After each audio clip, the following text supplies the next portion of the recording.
Welcome to the 7-day weekend. Okay, so some of you will have already been to a Profit Club with me before, and we've been through LinkedIn.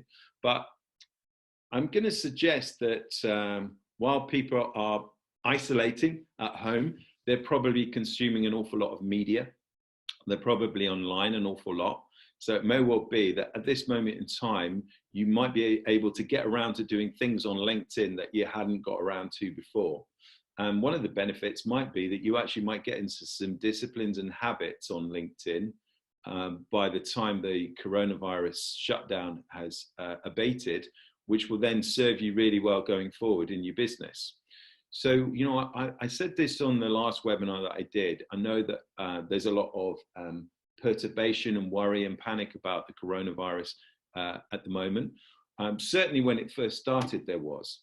Before I get going, let's see how people are feeling. So if at this moment in time you feel like you feel less worried and panicked than you did a week or so ago, please will you raise your hands? Okay, that's interesting.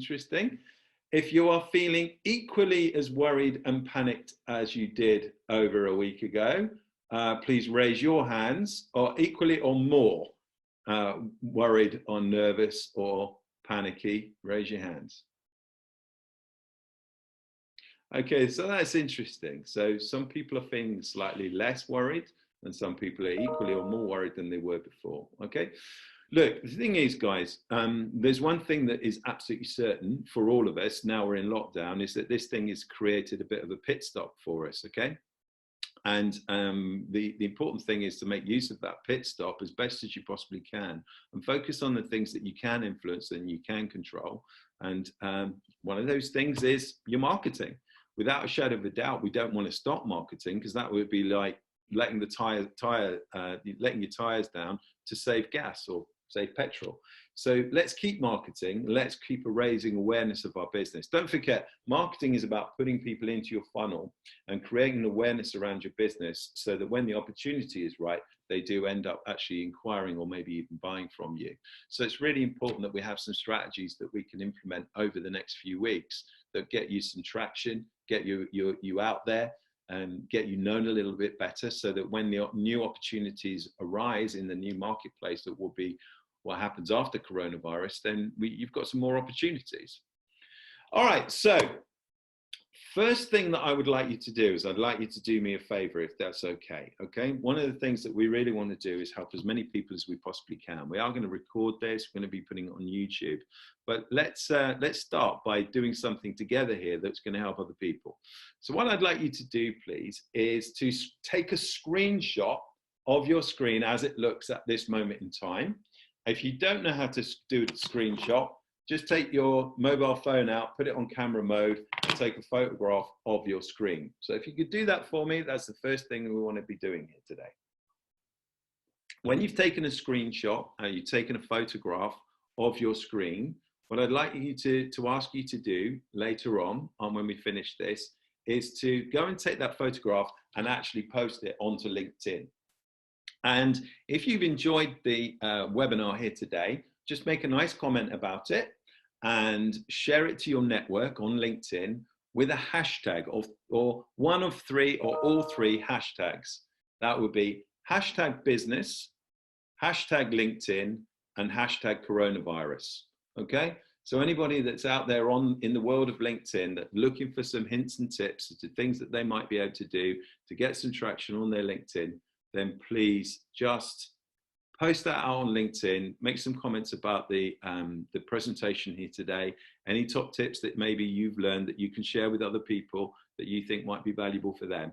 One of the things that is absolutely certain, that as a business community, we will get through this much better together than we will on our own. So anything that you're learning at the moment, share it with other people, see what you can do for others. And you know what, that's going to help you as well, because it'll take your mind off of your own worries. All right, guys, so let's get started. Question, who would like more leads from LinkedIn? If you'd like more leads from LinkedIn, raise your hands for me. Okay, so everybody on the call wants more leads from LinkedIn, but I'm betting There'll be a lot of people on this call who are already getting a decent number of leads on LinkedIn. There will be people on this call who are already doing well on LinkedIn. So before we get started, what I'd like to know is who already feels that they're doing pretty well on LinkedIn? Could you raise your hands for me? Okay, so we've got a couple of people that are doing well on LinkedIn. So I'm going to, if it's okay with you, I'm just going to unmute Rachel. Where's Rachel? Let me find Rachel. Okay, Rachel, I'm going to unmute you for a second. Hi, Rachel, can you hear us?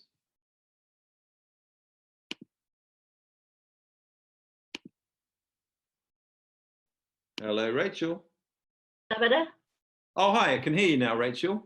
Hello. Hello there, how are you? I'm all right, are you okay? Yeah, fantastic, thank you. So you raised your hand when I mentioned, who's doing well on LinkedIn. So what sort of things are working well for you, Rachel?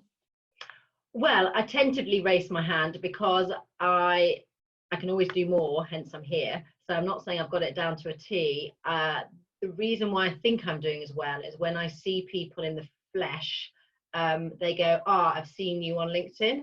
So Okay. there's I suppose, a familiarity. And generally, I think I'm doing well is giving tips, especially at this time, of how people can improve their marketing and adapt their offering potentially for this circumstance. So is that sort of thing tell us a little bit about your business. What is it that you do? I help SMEs with marketing strategy and marketing implementation.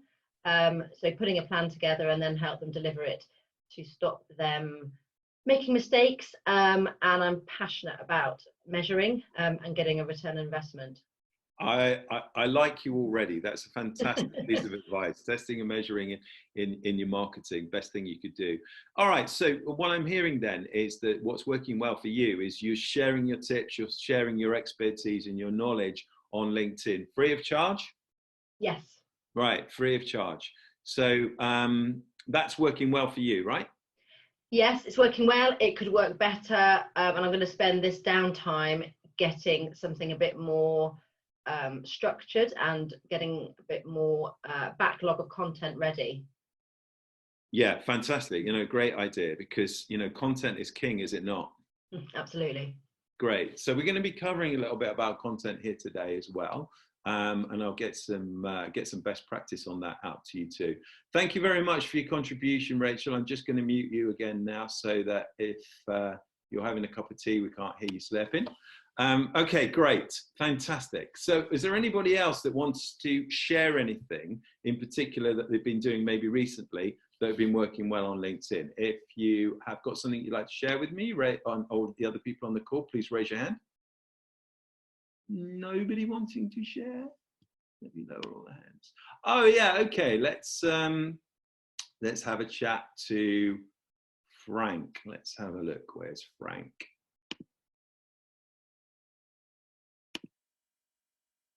Hello, Frank. Hello. Hi, how are you? Yeah, I'm all right, thank you. Carrying on. Fantastic, good man. How many chocolate bars have you sent out? So I sent out 74 chocolate bars yesterday, completely free, and that is my advice to everyone. Give anything you can away for free, depending on your current situation. So last week I gave away over 100 chocolate bars that I still need to send some out to anyone who wanted to say thank you to someone in their network, be it like a parent who they couldn't see at Mother's Day or something like that. And I appreciate that not everyone can give away stock for free because you might not have stock. But this is where you can get creative and think about what you can offer for free. So it is providing value, and providing value is the most important thing you can do. So is it a spreadsheet or a PDF, or keeping everyone up to date on the official information that's going around? Because there is a lot of misinformation going around as well. So yeah, give away for free, and that's it.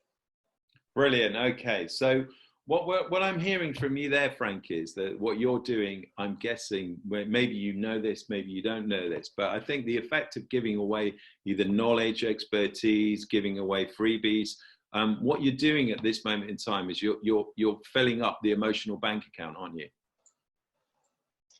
Yes, so it's partly for my own sanity, just to do something good, but it is helping other people, and as you say, filling up the emotions. So making sure that I'm top of mind, so that when people do want to buy chocolate, they think of me. So it's making an opportunity, but also doing something good at the same time. And from what I did last week, I have had an inquiry for someone who potentially wants to buy some stuff for Easter. So something has already come out of it already. Excellent. Yeah, look, I'm going to meet you again now, Frank, okay? But thank you very much for your contribution. Yeah, guys, I think the whole thing about the emotional bank account at the moment, are we going through a bit of an emotional roller coaster at this time? Well, yeah, absolutely we are. So the more you can be putting in the emotional bank account, you may not be putting as much in your own bank account as you'd like to be doing at this moment in time, but if you're putting stuff in other people's emotional bank account, I'm a big believer that what goes around comes around. The more you do for others, the more you get back for yourself. However, you know, it doesn't just mean that you want to be doing it for that particular reason. If everybody pulls together and we all help each other, if we all do something nice for each other, then we're all going to benefit just by virtue of the fact that we're all contributing, we're all doing it. And I think that is a great principle to have. And I think that is a principle to bear in mind on LinkedIn.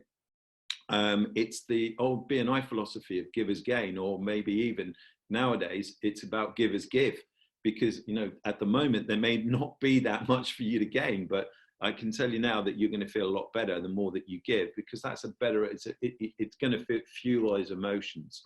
Let me see if I can find Zoe. Let me see if I can unmute Zoe from here. I'm pretty sure that Zoe is here, so let me find Zoe.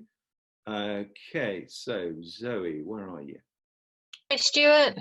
Hi, can you, okay, yes, you can clearly hear me, thank you. So Zoe, tell us, what are you doing that's working well? Reaching out to people.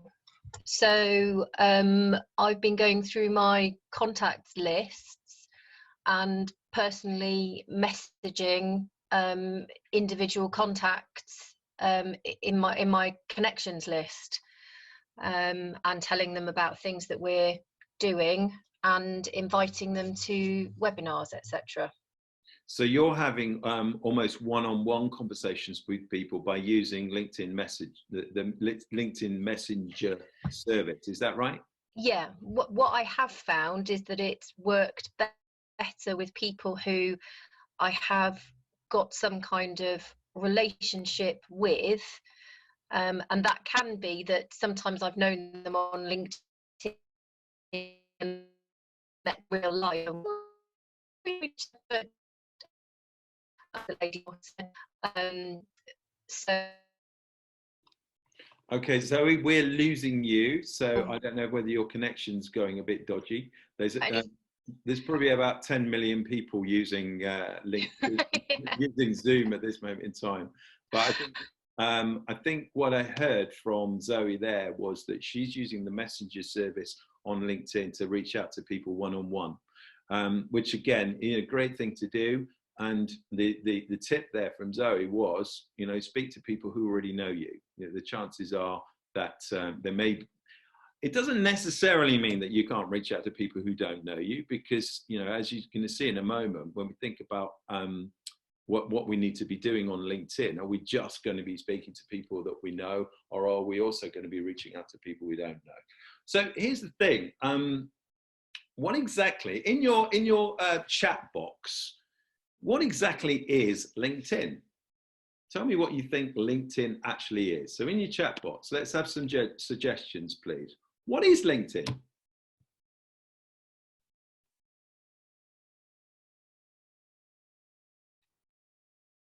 So I've got down here, Facebook for business, online networking space. Originally, it was meant to be for recruitment. We've got networking, extension of networking and person, online network, professional Facebook, real-time CV.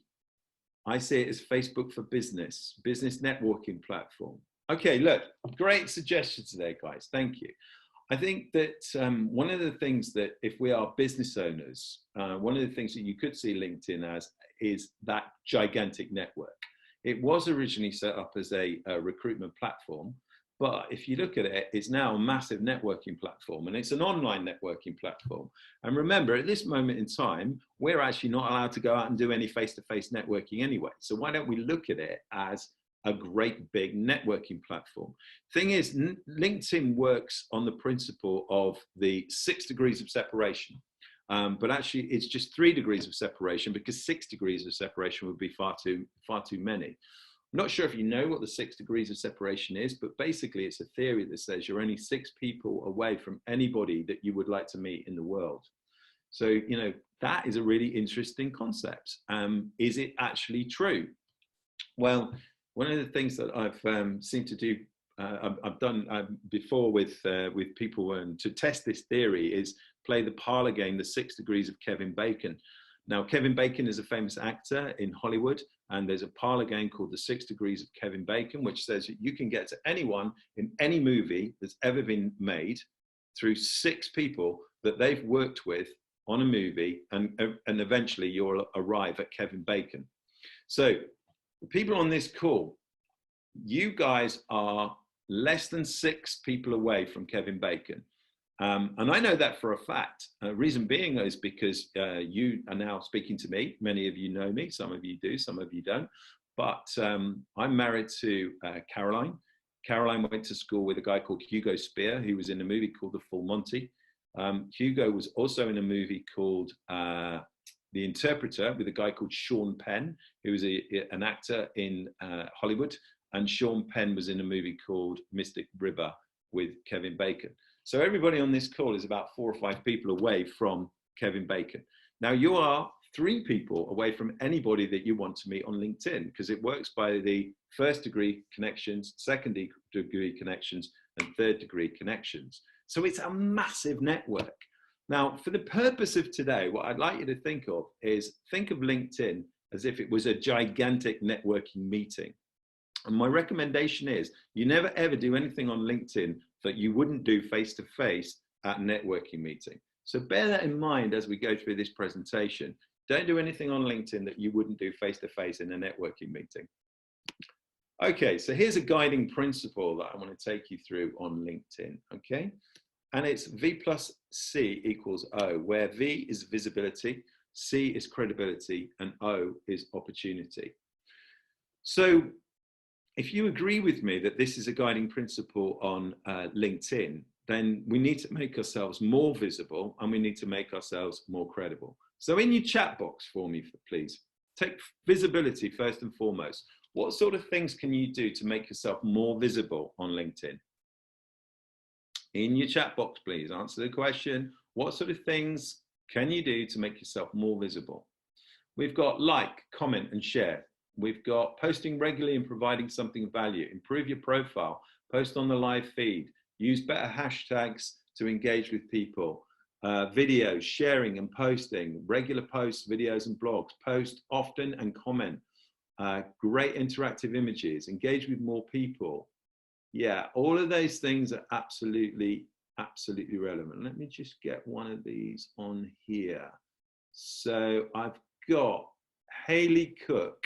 Haley, you've recommended posting on the live feed. So if it's okay with you, what I'm going to do is I'm going to unmute Haley. Let's have a conversation with Haley. Where are you? Okay, so Haley, you are now able to talk. You're live. Can you talk? Yep, can you hear me? I can hear you perfectly. How are you today? Wonderful. I'm very well, thank you very much. The sun is shining. Brilliant. So tell us about the live feed on LinkedIn. Have you used that yourself? Well, this is exactly my point. So I follow other people's live feeds. I'm engaged with pictures and videos and what people are up to, but I very rarely do it myself. And what would you think of the benefits of doing the live feed? Just making yourself more visible, really, that you're active, people can see for themselves what you're doing. It sort of tells a story. Fantastic. Yeah, I completely agree with you. Is there anybody else on the call? Raise your hands if you have either followed a live feed from somebody before or done it yourself. Raise your hands if you've followed someone on a live feed or done it yourself. So very few people on here have actually done that. Okay, so there's a recommendation for you. When you've left here today, thank you very much, Hayley. I'm going to meet you again. So when you finished here today, go and have a look at the possibility of doing some live stuff.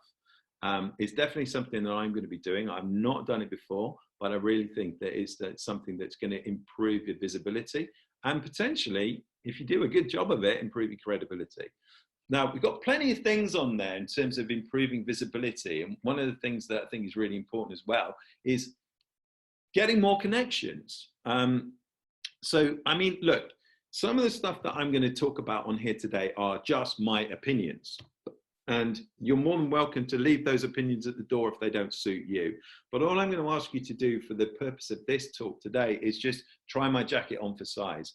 If you like what you hear, then please use it. But some of you might say, well, I like this bit, but I don't like that, and I don't like that, so I'm not going to use those bits. But one of the things that I would say is that don't close your mind to anything, and you decide for yourself what you want to use. I'm going to suggest that it's a good idea to make lots of connections on LinkedIn. Somebody once said to me, well, why the hell would I want to connect with anybody on LinkedIn who I don't know? Well, that's okay, but if you see it as a networking meeting, do you go to networking meetings only to meet people that you do know? Well, patently, that would be stupid. It would be foolish. Of course, you go to networking meetings to meet people that you don't already know. It's to make new connections. So it's up to you whether your philosophy is that you should only be connecting with people that you do know. My belief is that the more connections you have, the more opportunity that's going to create. Okay, guys, so what about credibility? What can we do to improve our credibility on LinkedIn, please? So in your chat box, what sort of things can you do to improve credibility on LinkedIn?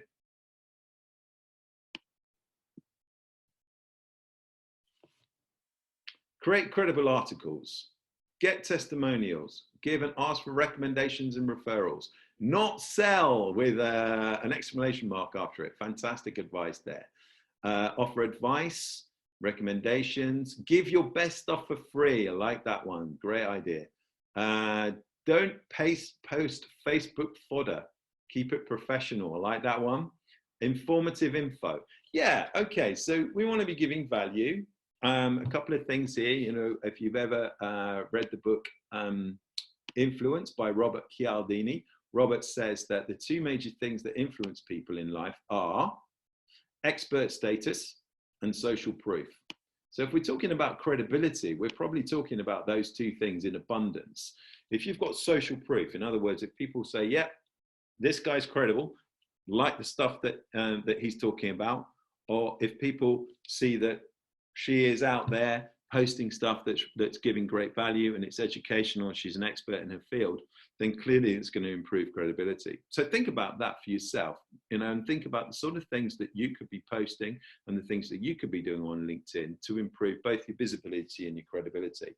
So it's a guiding principle that's going to take us through this presentation: visibility and credibility. Okay, so it would be wrong of me not to talk about the kind of mindset that we need to have if we're going to do really well on LinkedIn as well. Okay.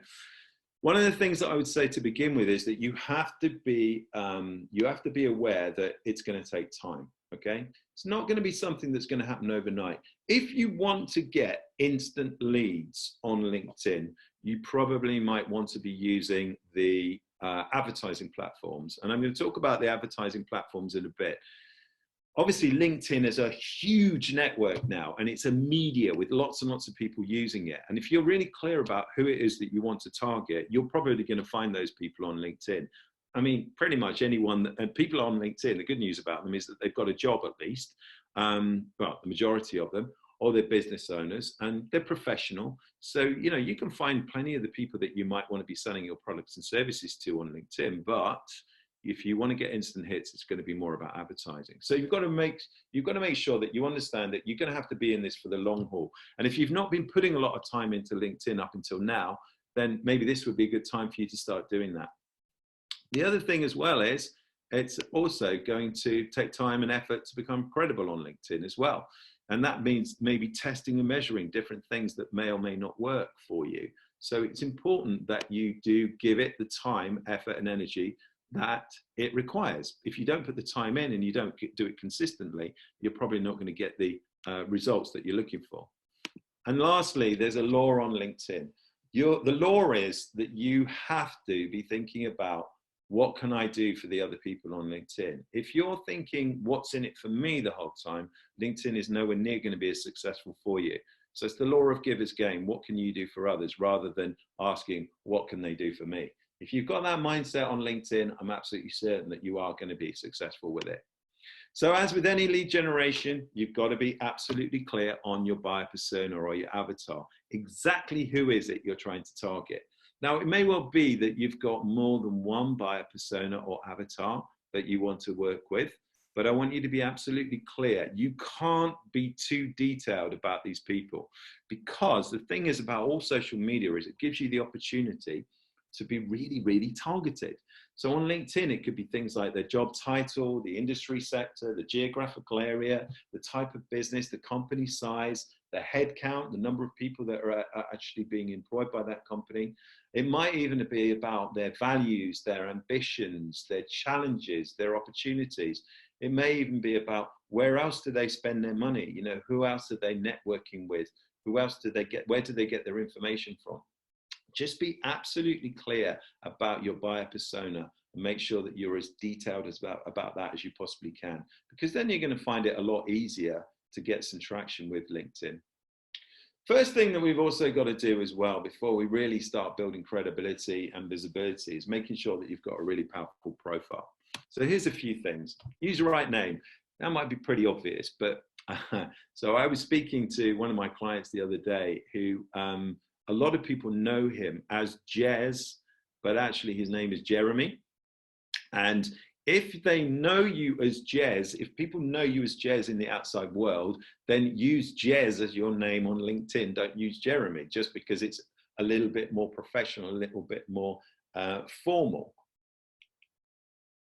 And then I've also put after that, and then some. And the reason why I've done that is because although LinkedIn don't necessarily condone this, I would recommend that maybe use a couple of words after your name. Because if you like or share, or if you like or comment on someone's post, then the only thing that everybody else sees is your name. So wouldn't it be great if they didn't just see your name, but they also saw what you do or the result that you get for somebody?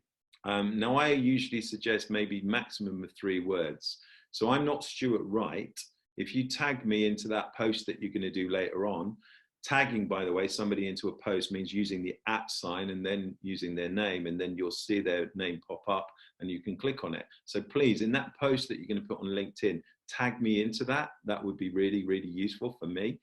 But when you see my name, you'll see that I'm not Stuart Wright. I'm Stuart Wright, Business Growth Specialist. And those 3 words are really important because number 1, they talk about who do I help? Well, it's business owners. Growth, what do I help them with? Well, business growth. And specialist, well, it's all I do. And at the moment, it really is all I do because I've got nothing else to be doing. So I would suggest that you do think about, can I put 3 words after my name that really help me to, or help people that see the liking and the comments that I do, they see what I actually do. And it might just spur enough interest for them to actually go and look at your profile. Next, make sure, it's a real simple one, this, guys. Make sure that your profile is 100% complete. If it's not 100% complete, when you go to your profile, LinkedIn will tell you, or give you suggestions as to things that you can do to add to your completeness. So make sure that it is 100% complete. Your professional headline. Now, I call this a point of view because unless you are using LinkedIn as a CV because you want to get a job, then really you want to make your professional headline all about the people who are landing on your professional headline. And a headline is exactly that. It needs to grab their attention and it needs to compel them to read further, okay? You've got about 3 seconds to catch their attention, maximum 5. And the idea behind your professional headline is that it's compelling enough for them to then spend the next 30 seconds reading your about section. And then hopefully with your about section, they're going to take some action, which may be to get in touch with you, to reach out to you and ask for a connection request, or maybe even start a conversation with you about your products and service. So that point of view thing, what's that all about? Well, make it about them.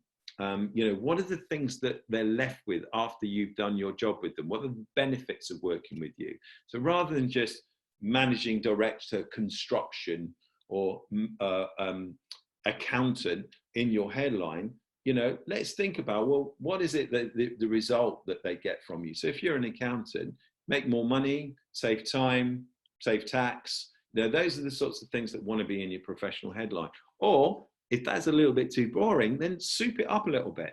By all means, please have a look at my profile after this, or maybe even during this, it's up to you. Have a look at my profile and see some of the stuff that I've done in there.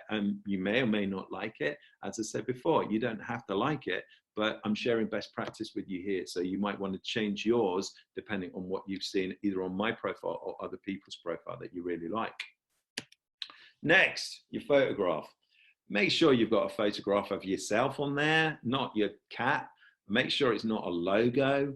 It's got to be a photograph of yourself. Remember, don't do anything on LinkedIn that you wouldn't do at a networking meeting. If you haven't got a photograph of yourself, it's like turning up to a networking meeting with a paper bag over your head.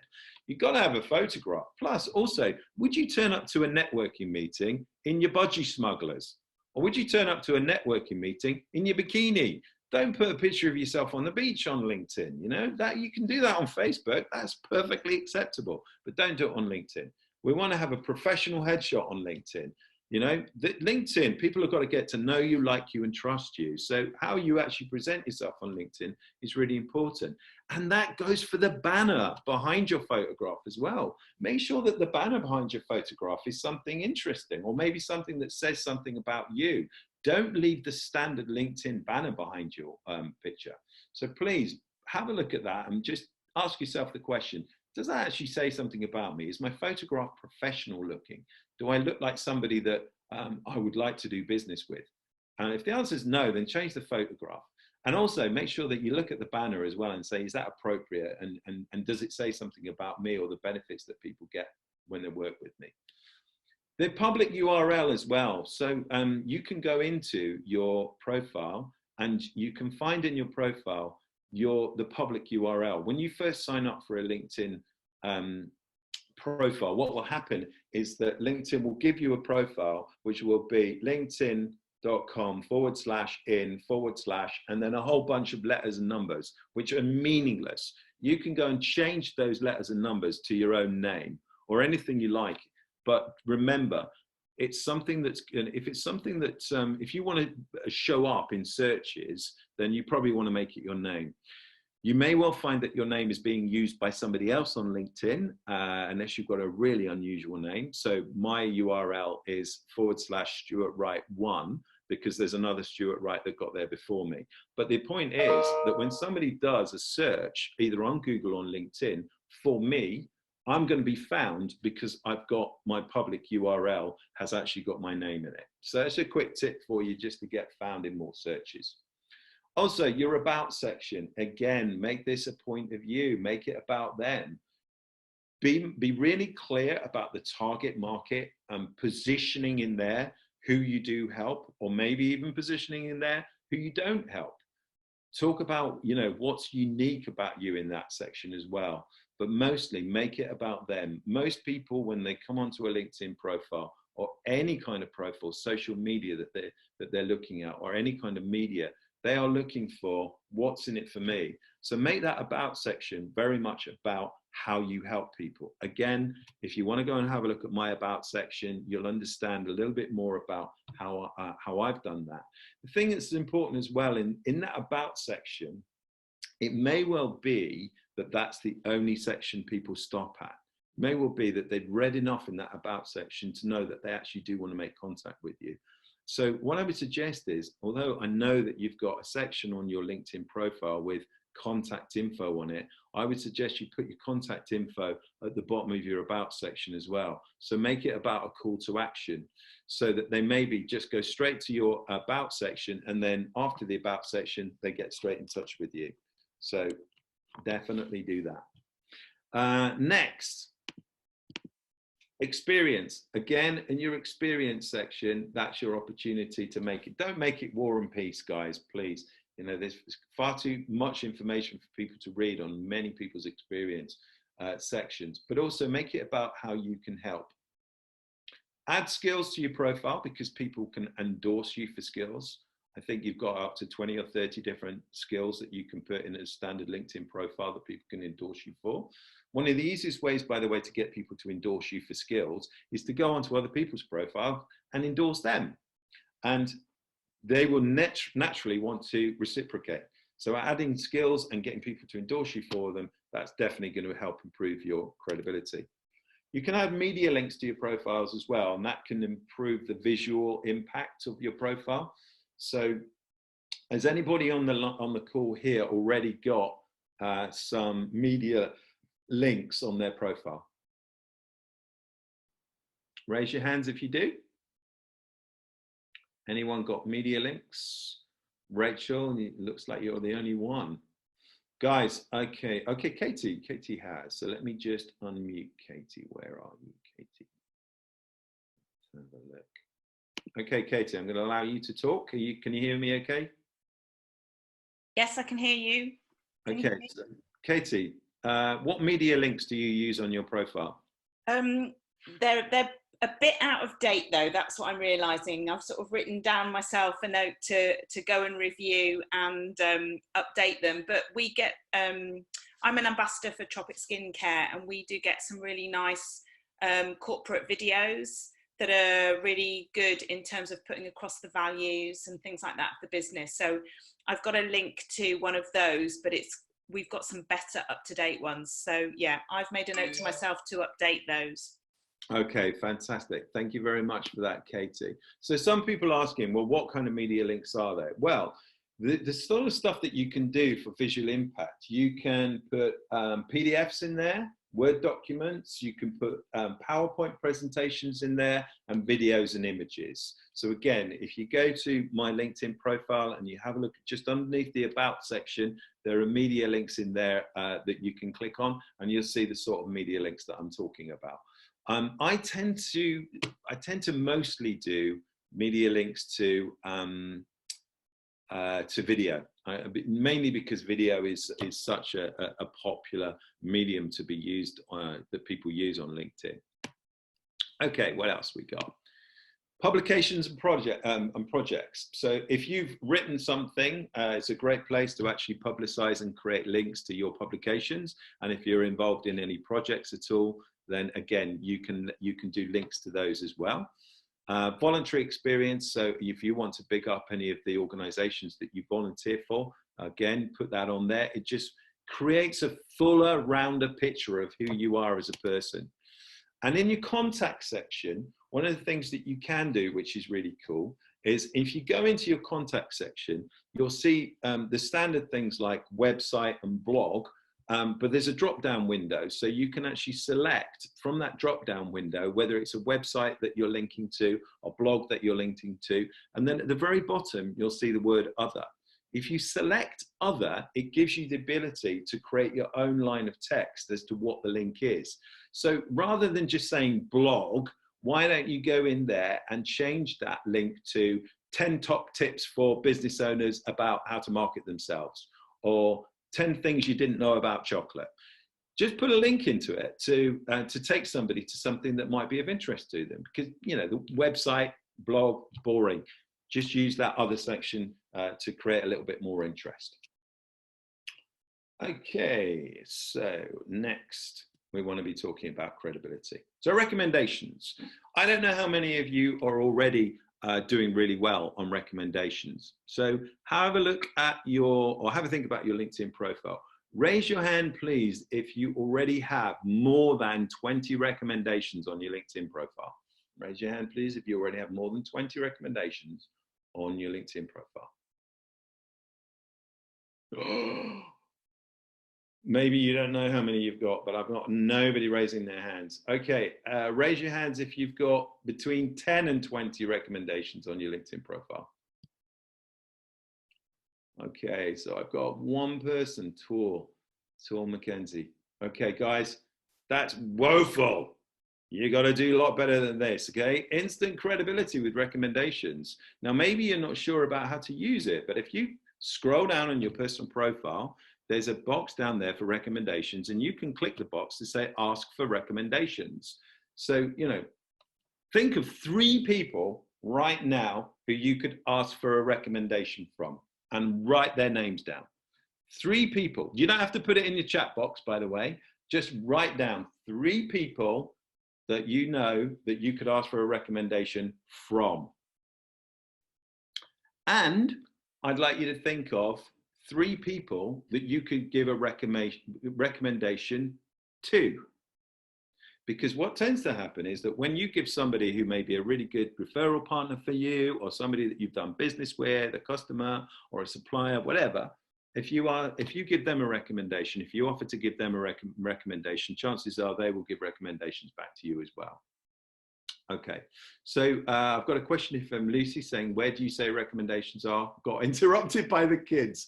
I'm pretty sure that's happening all over the country. So Lucy, if you go to your personal profile and you go about 2/3 of the way down the page, you'll see that there's a recommendation section there.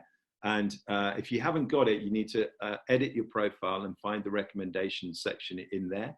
And then what you need to do is then click on ask for recommendations. But before you do that, I'm going to give you some top tips on this. Before you do that, please do not send the regular recommendation request without telling somebody either on the phone or by email that you're going to be asking them for a recommendation. Why? Because there is a real structure that I want you to get in place to make sure this happens. Remember, if you haven't thought of those 3 people that you could ask for recommendations for, think of 3 people that you could give recommendations to. Could be suppliers, clients, colleagues, referral partners, it doesn't matter. But start getting more recommendations on your profile. So here's the thing, let's have a look at the structure of a great recommendation. So what you want to do is email someone and say, I'm going to send you a request for a recommendation on LinkedIn. Would you be okay to do it? They say yes, then say, great, I'm going to give you a structure that I'd like you to follow on this recommendation. Now, why am I recommending that you do this? Mostly because if you don't, the kind of recommendations you get are likely to be fluffy. They might not be exactly what you're looking for. So get them to begin with to say who they are and who they help. Reason being is because anyone that reads that recommendation, that's going to be promoting the person that gave it to you. And you need to be doing this as well. So you might say, as a business growth specialist, as an award-winning business growth specialist, it's really important to me that I work with credible people who do a fantastic job and guarantee their results. So that would be me bigging myself up on someone else's recommendation. So anyone that's reading that recommendation say, hey, I'd like to meet a brilliant, credible business growth specialist. Let me have a look at this dude's profile. The other thing is, next thing, what challenges were you having before you met me? So in other words, you know, what was the pain that I was in, or the dissatisfaction or challenges? What reservations did you have before working with me? So, you know, I know that business coaches are 10 a penny. If you shake a tree, there's thousands of them. So I had reservations about whether this guy actually knew what he was talking about, because most business coaches I know haven't even run a business before. So I had those reservations. What surprised or delighted you? Well, I was surprised and delighted by the number of businesses that Stuart has actually run and sold. And I was surprised by the number of business owners that he'd actually helped. I was really delighted. I know I'd spoken to some of them and heard about the amazing results that he'd got. What results have you had since working with me? Now, listen, this is really important. You know, client relationships, retention with clients is about results multiplied by relationship. So we've got to be talking about results. If we don't have results in the recommendation, then it's going to be a bit impotent. It's going to be one of those fluffy ones. So what kind of results have you achieved?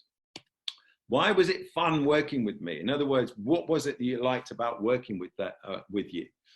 And why would you recommend me?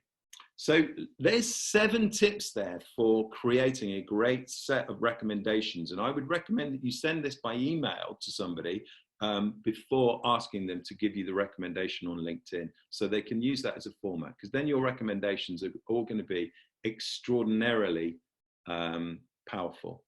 David is asking where the contact section is on LinkedIn. So if you go onto your profile, if you have a look at anyone's profile, you've got contact info is just below the, it's around about the about section. So it's very early on in the top of your profile is the contact info. Okay, let's talk about prospecting on LinkedIn. Okay, so prospecting. Is LinkedIn, raise your hands if you think LinkedIn is a good platform for prospecting. Raise your hands if you do, please. Okay, so yeah, pretty much everybody is raising your hands. So let me ask you this question then in your chat box. What would be the advantage of using LinkedIn for prospecting over and above cold calling on the telephone? What advantages? I've got better targeting. Fantastic. Of course, it's better targeting because you don't have to, yeah, absolutely. No gatekeepers. That was the one that I was looking for. Better targeting, no gatekeepers, targeting, relationship building seems more credible rather than cold calling. Fantastic. You're absolutely right. All of those things are really important. You've got no gatekeeper. You're able to get through to exactly the person that you want to. And also you can use LinkedIn to do a little bit more research on these people. So prospecting on LinkedIn, great idea. So first step, we've got to actually connect with a whole bunch of people that we already know. So if you've not already done this, if you've not got a massive amount of connections on LinkedIn, by the way, a massive amount, what does that mean?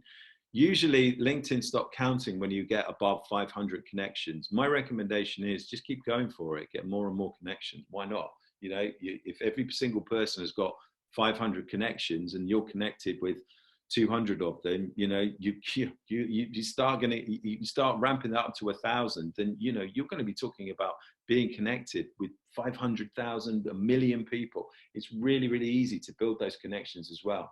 So start with people that you know. Go through your mobile phone, have a look at the contacts in there, look at your Facebook friends, school friends, college friends, ex-colleagues, Twitter followers, partners and spouse network, neighbors, past and present, workplace contacts, community contacts, sports interests, hobbies contacts, networking group contacts, client past and present, suppliers, friends and friends and friends of friends, family members, CRM contacts, business cards in your desk, those business cards that you've had in the top of your desk, in the top drawer of your desk that you've never used. Start going through that and connecting with people. Add about 10 people per day is my recommendation. What about people that you don't already know? Should we be connecting with people that we don't know? Well, you know, the answer is yes, of course we should. If it's a networking platform, why would you want to just go to a networking meeting and only speak to people that you already know? You absolutely need to be connecting with people that you don't already know because you're going to be building your network. So let's have a look at what we can do to connect with people that we already know. First and foremost, let's do a Boolean search. If you don't know what a Boolean search is, I'm not going to go into a massive amount of detail. Just Google Boolean search. Now, incidentally, the one that I have on the screen here is not a Boolean search. What I've done is I've done what people might intuitively do if they wanted to find accountants, and I've put the word accountants in there. I've narrowed it down to people, and I've narrowed it down to Harrogate, and I've narrowed it down to my second degree contacts, because why would I want to, you know, do a search for my first degree contacts? If I'm reaching out to people, I'm looking for people that I'm connected with by second party, not first party. Now, here's the thing. No accountant would put in their profile that they are accountants with an S on the end. They would put accountant. Now, using a Boolean search, you're going to be using things like speech marks and the word and, or not. Okay, so if, for example, I wanted to get in touch with managing directors and business owners, what I would do is I would put managing director in speech marks and in capitals and then in new speech marks, owner. Then anyone that's got managing director and owner or owner, I could use that as well. If I use and, I'm only going to get those that have got both managing director and owner in their profile. Now, if I use or, I'm going to get people that have got manager director or owner in their profile. Okay. Now, not is used, for example, landlord, not pub. Okay. So if you want landlords that have got property, but you don't want pub landlords, that's how you would use it. Again, go away and do your own research on Boolean Search, but Boolean Search is the best way to get a great number of people on LinkedIn that you want to connect with. So go away and practice that stuff. And if you get stuck with any of it, please either let me know or let a member of my team know, and we'll help you with that stuff, okay? But go away and practice doing Boolean searches. The other thing I would say as well is that once you've actually done your searches and you start to connect with people, how you connect with them and the messages that you use is really important. And I'm not going to give you any ideas here today on what the best message is to use. Sometimes you find that just by using the standard LinkedIn connection request, that might work really well for you. But my recommendation is that you want to get more than 50% conversion rate from connection request to people accepting your connection request. So for me, I would like to personalize it. And I'm not all that keen on the cut and paste approach that a lot of people have. I think you should actually look at someone's LinkedIn profile, find some commonality, find a hook or a bridge. We call it in prospecting, where you're bridging to a because. So I've contacted you because something that you think that may be of interest to them. And just craft a few different types of messages and see what works best for you. It's really about test and measure. But really, I think the most important thing is that you actually personalize it. So once people have actually connected with you, they've accepted, what's next? Well, it's a little bit like when you go to a networking meeting. You go to a networking meeting, you go up to somebody and you say, oh, hi, George, my name is Stuart. And George shakes your hand. If you then just stand and look at each other for the next 5 minutes and say nothing, that's a bit weird, okay? Another thing, if you go up to George and shake his hand and George shakes your hand back and you then turn around and walk the other way, that's just damn rude. So why would you, if you've actually asked to connect with someone and they've accepted, why would you then not start a conversation? It would be crazy. You wouldn't do that at a networking meeting. So think about, what's the next thing that I'm going to say? What's the next part of this conversation? How are you going to now start building that relationship? So in your question box, in your chat box, what sort of things would you start doing in your second message? What sort of things could you start doing in your second message to start getting that conversation flowing? In your chat box, please.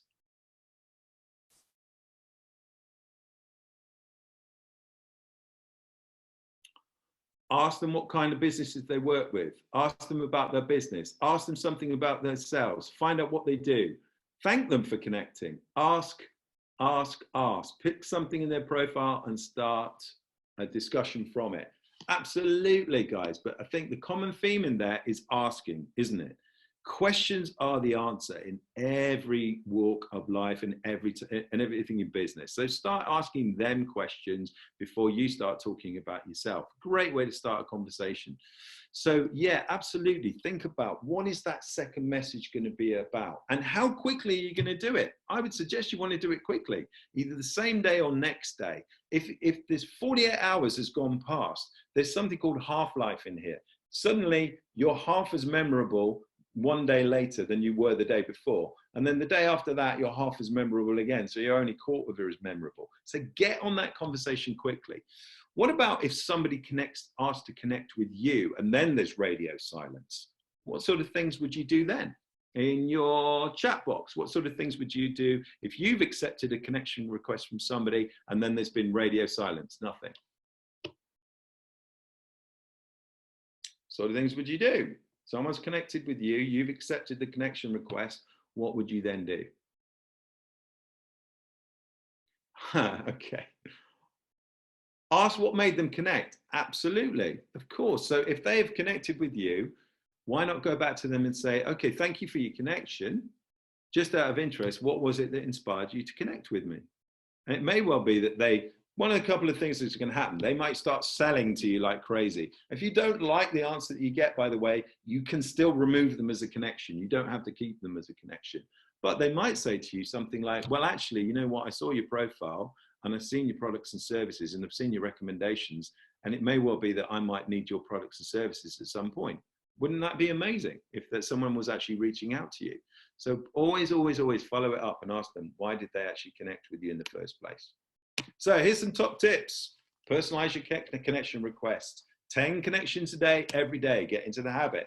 Use the Boolean search to get targeted. Test and measure a variety of first and second messages.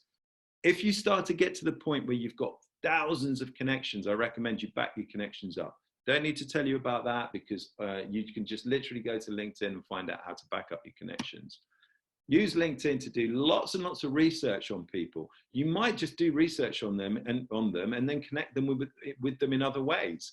One of the things that you will find is that once you've actually connected with somebody, because you've got their contact details on there, sometimes you've got their mobile telephone number, and a lot of times you've got their email address. So maybe you just want to email them. What I would suggest you do is, if you email them instead of using the LinkedIn to message them, that you do reference the fact that you are connected on LinkedIn.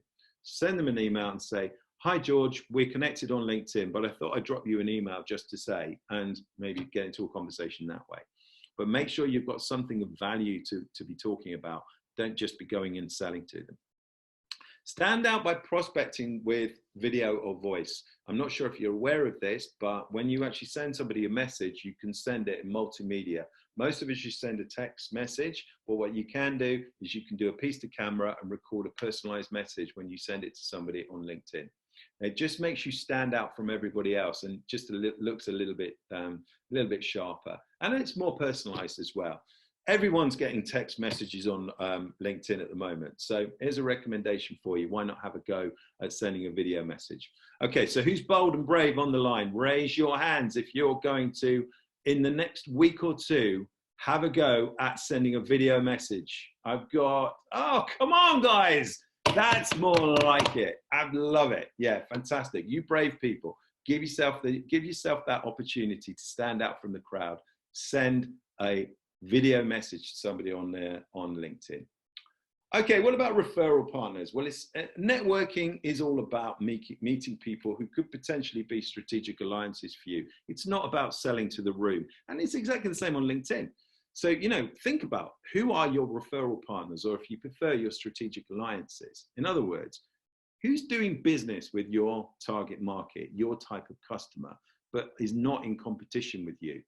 See, to remember, on LinkedIn, when you have a contact on LinkedIn, you can see how many mutual connections you've got with that person. So if you're prospecting for somebody and you can see how many mutual connections you've got the opportunity to then click it. And let's say you click it, and one of the people who comes up that you're mutually connected with, that person, is a really good friend of yours or somebody that you know really well. Would it be possible to maybe go to that person and say, hey, I noticed that you're connected with George on LinkedIn. George is somebody I'd really like to have a conversation with. What would it take to get a recommendation? What would it take to get a referral or an introduction to him? Okay, so really, you've got to be using LinkedIn as a networking source as well. So think about not just who you're targeting, but who they're connected with, and start getting some referrals on LinkedIn. Now, if you're going to get some referrals on LinkedIn, you've also got to think about giving referrals. And really, this is where this comes in. You've got to be like the honeybee, okay? Now, the honeybee gets its result at 90 degrees to what it's actually aiming for. The honeybee's true purpose is to go around and collect nectar from flowers to take back to the hive to feed the hive, okay? However, as a byproduct of doing that, what it does is it fertilizes all the flowers and creates more flowers, okay? So look, I want you to think about exactly the same thing. This is that whole giver's game philosophy that I was talking about earlier on. The more you help other people, the more you help yourself. So go around LinkedIn, connecting people, asking people what they do. Make it brief and intriguing as well, and decide quickly if you would like to help those people or maybe meet them on a one-to-one basis. But what you really want to do as well is be thinking about How can I help that person? Ask them, who's a good connection for them? Who would you like to be introduced to? And if you have a look through your LinkedIn connections, the chances are you'll know loads of people on there that you'll be able to introduce them to.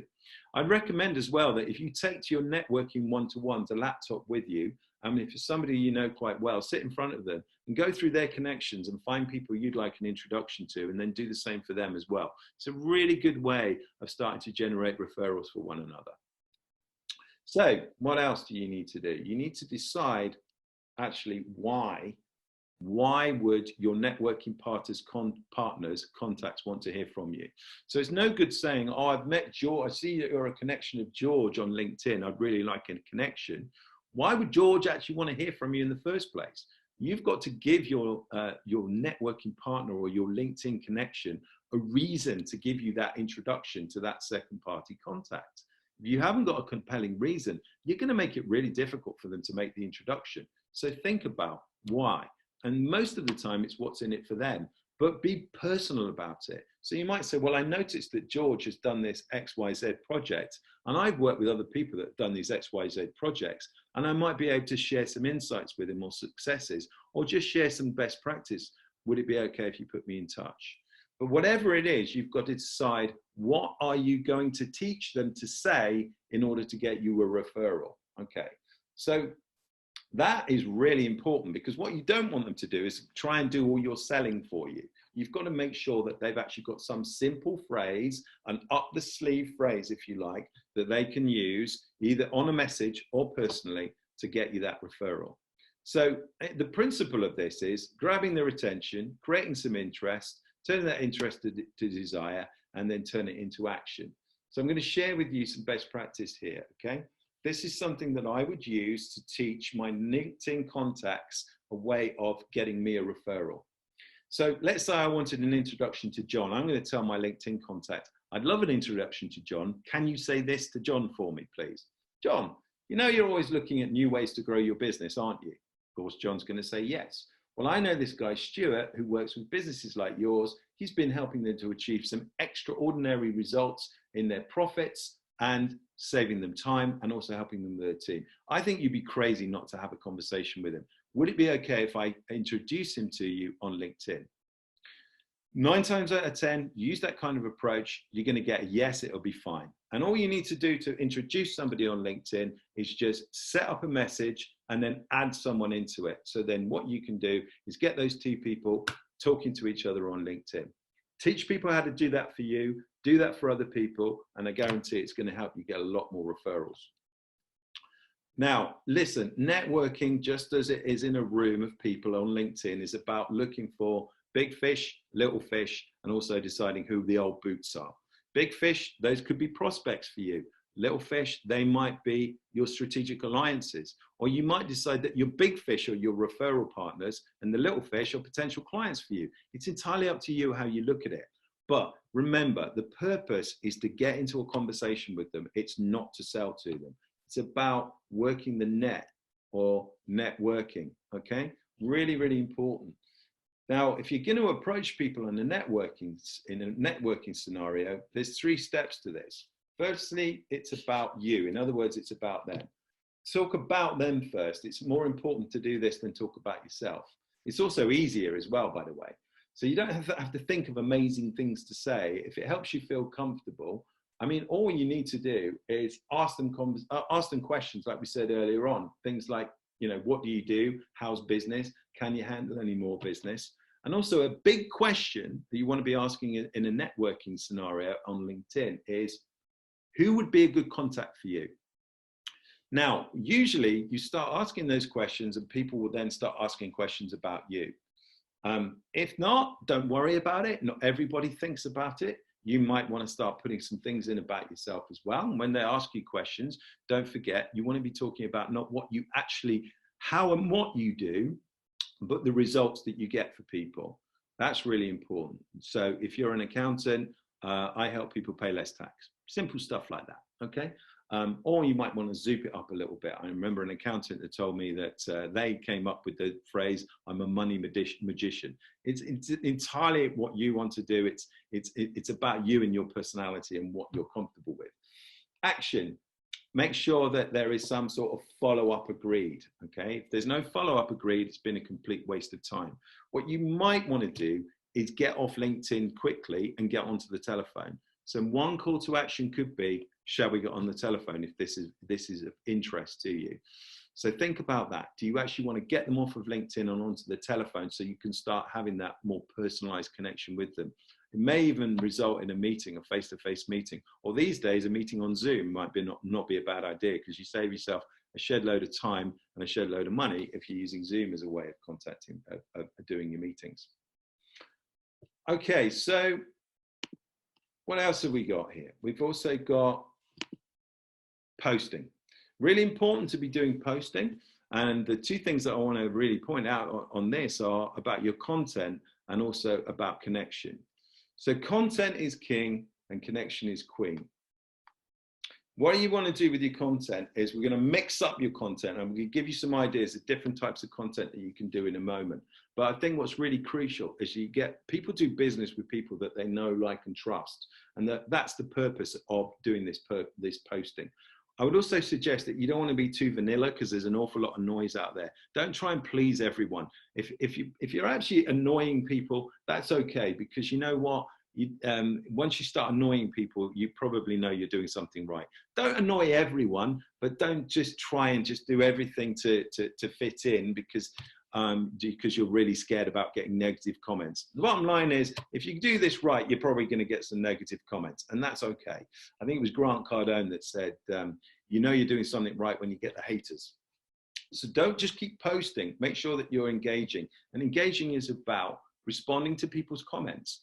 So if someone makes a nice comment on your post, if you want to keep that conversation going, then make sure that you ask a question. And also, comments need to be more than 4 words for LinkedIn to actually classify it as active engagement, okay? And remember, when you're doing your posting, people want to see the TV show or the movie. They don't want to see the advert. So don't do the call now, click here, check out my website thing. Your purpose of your posting is not to sell. If you want to sell, use the advertising platform. And here's a really important thing as well. Don't put links in your post. If you want to put links in, if you really want to put links in, if you have to, then just say in your post that the link is in a comment below. Okay, LinkedIn do not like you sending people away from their website onto your website in a post. So they will restrict the number of people that see your post if you put links in there. So just put the links in the comment below, straight after the post. That's not a problem. But don't forget, you know, the purpose of this is not to sell. So what kind of different content themes might there be? Okay, so in your chat box, give me some ideas as to different types of content themes that you might want to put on LinkedIn.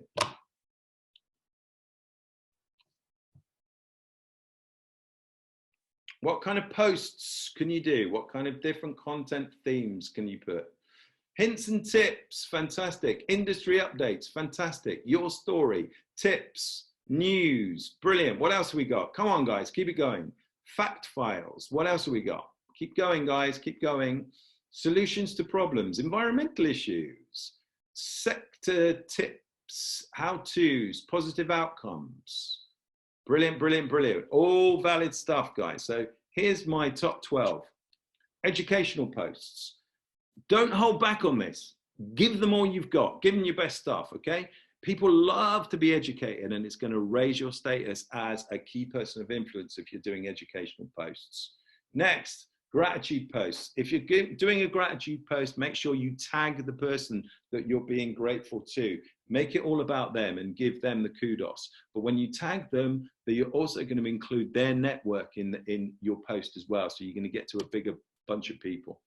Documentary posts, sharing with your network what you're up to. No problem at all, but don't make it about the lunch. Unless you're having some kind of special lunch, we don't want to know what you're having for lunch particularly, but documentary posts, what are you actually up to today? Controversial posts, don't necessarily go anywhere near politics or religion, but there's nothing wrong with putting controversial posts. How are you feeling about how the government are handling things? How are you feeling about, oh, mind you, that's political, isn't it? maybe stay away from that. How are you feeling about, you know, the football teams that you support, or the football team that you support? Whatever, just make it, don't be too vanilla, in other words, you know, don't be afraid to create a bit of controversy. Wins and successes, either yours or your clients or suppliers. Let's hear about team members that have had wins and successes as well. Social proof and reviews. Don't just leave it to the recommendations that you're getting. If you've got a great review or a nice comment from somebody, ask them if it's okay if you post it on LinkedIn. People love to see that stuff. News updates.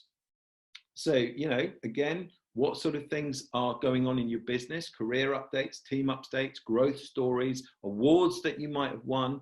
Those are the sorts of things that people want to hear about. Ask a question. A great way of getting engagement is to ask a question. So, what's the best award you've ever won? Or what's the best customer service experience you've ever had? Ask a question. Inspirational, tell a story. People love stories, and they love inspirational stories. It might be somebody that you know, it might be something you've heard, it might be your inspirational story. Mindset and motivational, people love that kind of stuff, but don't make it all one theme, guys. There's some people out there that all they ever do is post mindset and motivational stuff. And that's okay, but it can get a bit boring. Let's see the whole rounded individual, the authentic you. Any learnings that you've had along the way. If you're an avid learner, share your learnings with other people. When you share your learnings with other people, not only does it mean that you're going to learn it better, but it also means that you've got more space for other things. And people will love the learnings that you're giving them because they want to learn themselves and they want to see you as somebody that helps them learn. And personal posts. Don't make it too personal, but things that you're doing, families, friends, holidays, not the sort of Facebook and Instagram style stuff. Don't make it far too personal. But, you know, you are a person and people do business with people that they like. So be your person, be you, be authentic. Don't forget, it is still social media after all. There's different content, styles of content as well that you might want to use. So for example, we've got text, short form versus long form. LinkedIn loves long form text, but if you do it, make sure you're breaking it up. Put emojis in there to make it a little bit more interesting. You might hate emojis, but they're here to stay. Everybody uses them. Use hashtags as well. You'll get hashtag suggestions, but hashtags will get more engagement too. Image and photo posts. It's proven that the majority of people like image and photo posts. You tend to find that they get an awful lot more engagement. And the best images and photos are ones that have got people in. They get the most engagement. So contrary to popular belief, it might not be your cat or your dog. Having said that, cat and dog photographs and videos do get an awful lot of engagement. So if you've got an office dog at the moment living with you in your own home, you might want to do some posts about your office dog. Document posts. As we said earlier on, you've got PDFs, you've got Word documents, you've got PowerPoint documents, all sorts of different documents. White papers are a really good idea as well. A download. There's 7 top tips when trying to find the right kind of builder to work with, and the 3 things to avoid if you don't want a rogue tradesman in your home. These kind of things, they get loads and loads of traction. They get lots of interest. So can you create an educational piece of material, a PDF, a downloadable PDF, or a pillar page, or a lead page that creates interest that you can promote directly from LinkedIn as a call to action? And video posts. I don't understand it. It is the most used media. It's the most viewed media on the internet. 1.5 billion people watch over an hour of video on YouTube every single day. And that was before the coronavirus lockdown. Guys, so many people are not using video on LinkedIn, and you've got to do it. Only 4% of LinkedIn users actually post any video posts. Okay, in your chat box, what stops people from using video? Please tell me. Woo! I shared a video today. Well done, Lucy. Everybody give Lucy a silent round of applause. Some people are too shy. Some people fear it. Well, what the hell are you fearing? I don't understand it. Okay, what is it?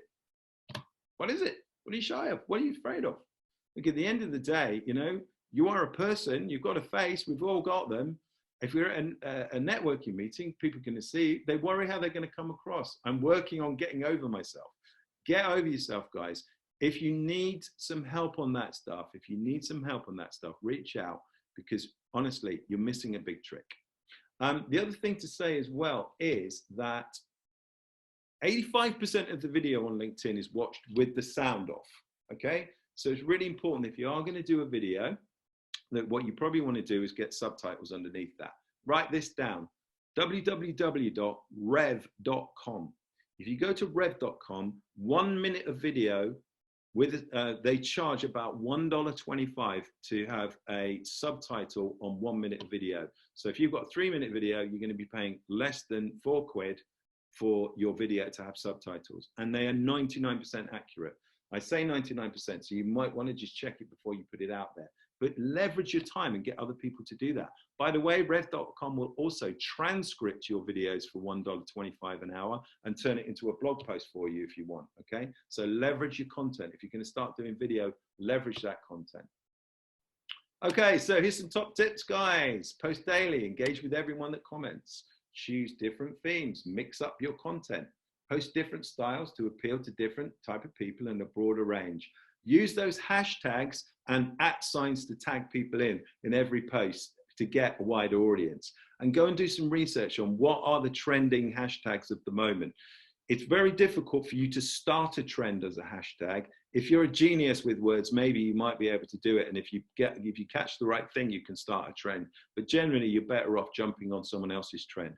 So my hashtags for today, remember, are hashtag business, hashtag LinkedIn, hashtag coronavirus on the post that you do for me at the end of this. And tag me with an @ into that as well. And you'll be doing me a massive favor. Thank you very much. And always direct your content to your exact avatar or target audience, but never ever sell. Golden rule on LinkedIn, your posts, all of that stuff, do not sell. You're allowed to sell if you're going to use the advertising platform, but that's it. So let's talk about the advertising platform real quick. Maybe you're using it, maybe you're not using it. Raise your hands if you've actually spent any money on advertising on LinkedIn. Raise your hands, please. Oh my goodness, nobody has actually used advertising on LinkedIn at all as yet. Okay, fine, no problem at all. Maybe you do want to do it, maybe you don't, but here's an awareness of it. There's a couple of different things that you can do on LinkedIn. It's very intuitive. You get tutorials on how to use it, just like you do on Facebook. So if you don't know how to use it, might be a good idea to do that tutorial and to understand how to use it. But there's 3 different forms of advertising. You can boost your content to a specific audience, just like you can on Facebook. You can do a personalized ad to a LinkedIn inbox. Now that means an ad that's going to a LinkedIn inbox of someone you're not connected with. As you know, usually you can only actually send a message to someone that you are actually connected with, okay? So really importantly, you can actually sponsor messages going directly into someone's inbox. Guys, I just have to acknowledge the fact that I have overrun. I really hope that you can stay with me because I'm trying to get through this stuff as quickly as possible, but I'm giving you as much value as I possibly can. If you can't stay with me, if you have to go, we are recording this and we will put it up to YouTube, but I just want to apologize for the fact that I've overrun. I get a little bit overexcited and I also don't have a clock in here, so I need to change that. Okay, guys, so the next thing is you can do an advert that actually appears on someone's profile and news feed as well. The other thing to say is if you want to get really advanced with this stuff, use Sales Navigator to get really targeted. There's loads of benefits to using Sales Navigator. Raise your hands if you're already using Sales Navigator, please.